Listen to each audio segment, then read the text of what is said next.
আপনারা যারা এতদিন ধরে নাটকের ইন্ডাস্ট্রির মানুষ বলে বলে ছোট করছিলেন, সেখানকার মানুষজনই এখানে এসে এখন কাজ করছে সবচেয়ে বেশি। আমার ইচ্ছা ছিল সবসময় কমার্শিয়াল সিনেমা দিয়ে আমার ডেবিউ হবে। নিজের সিনেমা নিজে দেখবো, এটার থেকে আনন্দের তো আর কিছু হতে পারে না। শিল্পের প্রতিটা ক্ষেত্রটাকে এক্সপ্লোর করতে চাই, so why not commercial cinema. Audience আমাকে ভালোভাবে অ্যাকসেপ্ট করে নিবে বলে আমার ধারণা।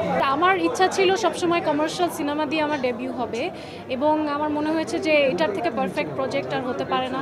তার উপরে যখন শুনেছি এটা ঈদের সিনেমা, আমি আরও বেশি ইন্টারেস্টেড ছিলাম, বিকজ ঈদ আমাদের কাছে অনেক বড় একটা উৎসব, এবং এই সময় আমি নিজেও সিনেমা দেখতে অনেক পছন্দ করি। এই জন্য আমি চেয়েছি যে এবার তাহলে আমার নিজের সিনেমা নিজে দেখবো, এটার থেকে আনন্দের তো আর কিছু হতে পারে।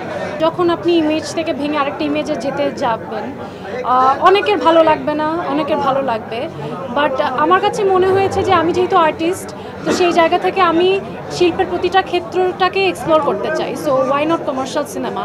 এবং কমার্শিয়াল সিনেমার একটা ভালো বাজার এখন আছে, এবং সেই সাথে একটা খুব বড় পোটেনশিয়াল আমি দেখতে পাচ্ছি সামনে।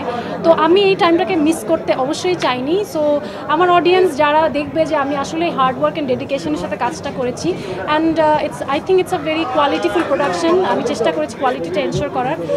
অডিয়েন্স আমাকে ভালোভাবে অ্যাকসেপ্ট করে নিবে বলে আমার ধারণা। হ্যাঁ, আমার তো আসলে আপনাদের সবার রিয়াকশন দেখে খুবই ভালো লেগেছে, এবং প্রতিটা মানুষ ক্যামেরা রেখে এভাবে করে নাচছে, তো ডেফিনেটলি ইটস আ ব্লেসিং যে আপনারা যখন একটা ডান্স নাম্বার করেন, তো সেই ডান্স নাম্বারে যদি মানুষ নাচতেই না পারে, তাহলে তো ওইটা ডান্স নাম্বারই হলো না। সো ডেফিনেটলি আমি আমার সর্বোচ্চ দিয়ে নেচেছি, এবং আমার কাছে মনে হয়েছে যখন কেউ আমার পারফরমেন্স দেখবে, তাদের ওটা দেখেই যাতে নাচতে ইচ্ছা করে।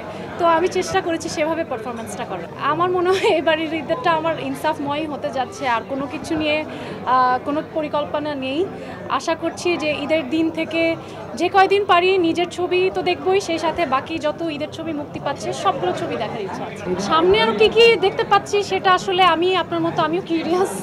আমি চাই যে সামনে আরও যে কোনো কিছু, যে ক্যারেক্টারটা আমি আগে করিনি বা যেটা আমার কাছে একটা চ্যালেঞ্জ মনে হবে, আমি বরাবরই চ্যালেঞ্জ নিতে খুব পছন্দ করি, সেরকম চ্যালেঞ্জিং কোনো ক্যারেক্টার আমার জন্য ওয়েট করলে আমি খুবই খুশি হব। শরীফুল রাজ একজন খুবই ডেডিকেটেড অ্যাক্টর, এবং উনি ওনার কাজে 100% দেওয়ার চেষ্টা করেন, এবং প্রতিটা ক্যারেক্টারে উনি এমনভাবে অ্যাক্টিং করেন মনে হয় যেন এটা ওনার জন্যই লেখা।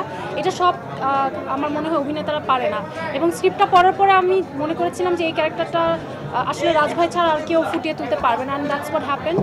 উনি এত ভালো পারফরমেন্স করেছে, আসলে আমি মুগ্ধ।